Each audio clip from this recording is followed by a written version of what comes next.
सूचना केवल हमारे विचार हैं, वित्तीय सलाह नहीं।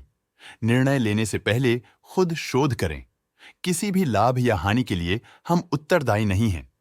आज हम देख रहे हैं Gujarat Narmada valley fertilizers and chemicals limited के 2024-25 Q3 की standalone financial performance. Starting with the sales, पिछले क्वार्टर से सेल्स में -1% का डिक्रीज हुआ है, मगर कंपनी ने पिछले साल के मुकाबले मार्जिनल सेल्स डिक्लाइन रिपोर्ट किया, around -9%। Expenses -3% quarter on quarter decrease हो गए हैं, जो साल भर के -12% के डिक्लाइन के साथ अलाइन करता है। एक्सपेंसेस में डिक्रीज अच्छा है, लेकिन सेल्स में डिक्रीज निराशा की बात है। ऑपरेटिंग प्रॉफिट, जो पिछले साल के कंपैरिजन में 57% अप हुआ है, quarter on quarter around 46.5% increase हुआ है। Operating profit margin OPM annual basis पे 3% से इंक्रीज हुआ है और पिछले क्वार्टर के कंपैरिजन में 2% से इंक्रीज हुआ है। एक्सेप्शनल आइटम्स को ऐड करके अदर इनकम पिछले क्वार्टर के कंपैरिजन में 27.5% बढ़ गई, बावजूद इसकी ईयरली ग्रोथ 30% हुई है। इंटरेस्ट एक्सपेंसेस पिछले क्वार्टर से 50% अप हुआ, लेकिन ईयर ओवर ईयर डिक्रीज -57% हुआ है। डिप्रिशिएशन कॉस्ट्स में क्वार्टरली -1.5% का डिक्लाइन देखने को मिला और ईयरली बेसिस पे -1.5% का डिक्रीज देखा गया। प्रॉफिट बिफोर टैक्स एनुअली 73% बढ़ा, लेकिन प्रोसीडिंग क्वार्टर से 56% बढ़ा है। इस साल कंपनी ने 22% टैक्स पे किया और क्वार्टरली कंपनी ने 25% टैक्स पे किया है। नेट प्रॉफिट ने ईयर ऑन ईयर 66% का इंक्रीज दिखाया, लेकिन लास्ट क्वार्टर से 55% का इंक्रीज हुआ है। इस क्वार्टर में कंपनी का परफॉर्मेंस काफी अच्छा रहा। वहीं अगर एनुअल एनालिसिस की बात करें तो इस साल कंपनी का परफॉर्मेंस काफी अच्छा था। अर्निंग्स पर शेयर EPS में साल भर में 4.5% का इंक्रीज देखा गया, लेकिन क्वार्टरली में 55% की बढ़ोतरी भी नजर आई। इस क्वार्टर में कंपनी का EPS काफी अच्छा रहा।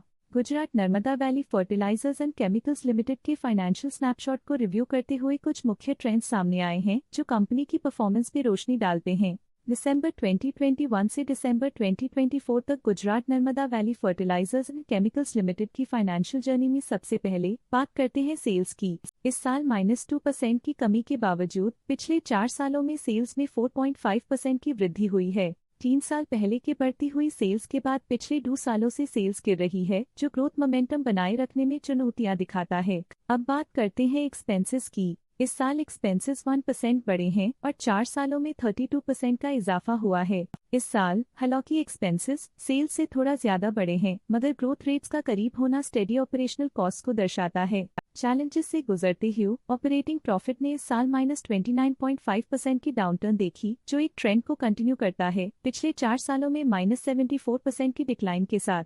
एक वृद्धि के बाद पिछले 2 सालों से ऑपरेटिंग प्रॉफिट गिर रहा है, जो कुशलता बनाए रखने में चैलेंजेस को दर्शाता है।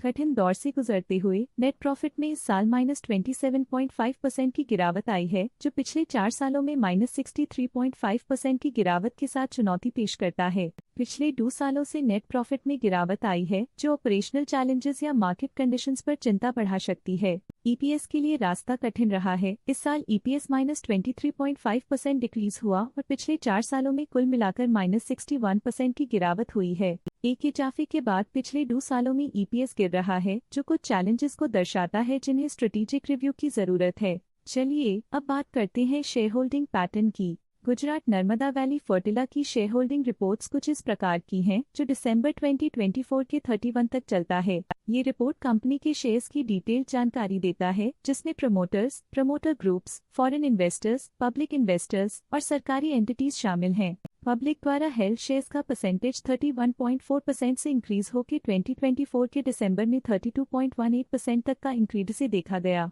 ये चेंजेस स्टेट है कि पब्लिक की इन्वेस्टमेंट कंपनी में क्वार्टर टू क्वार्टर इंक्रीज हुई है। जब कंपनी के शेयर्स का अधिकतम हिस्सा प्रमोटर्स, FII, DII या गवर्नमेंट के पास होता है, तब ये माना जाता है कि कंपनी मजबूत हाथों में है, जो स्थिरता और मजबूत समर्थन को दर्शाता है और इस मार्केट की स्थिरता बनी रहती है। डोमेस्टिक इंस्टीट्यूशनल इन्वेस्टर के शेयर होल्डिंग में थोड़ा डिक्रीज आया 2024 के सितंबर से 2024 के दिसंबर में, जो दिखाता है कि डोमेस्टिक इंस्टीट्यूशंस ने अपने स्टेक को -0.04 से डिक्रीज किया है। फॉरेन इंस्टीट्यूशनल इन्वेस्टर्स के शेयर होल्डिंग में थोड़ा डिक्रीज आया 2024 के सितंबर से 2024 के दिसंबर में, जो दिखाता है कि फॉरेन इंस्टीट्यूशंस ने अपने स्टेक को क्वार्टर टू क्वार्टर -0.74 से डिक्रीज किया है। जिसे पता चलता है कि उन्होंने अपनी इन्वेस्टमेंट्स को पुल बैक किया है।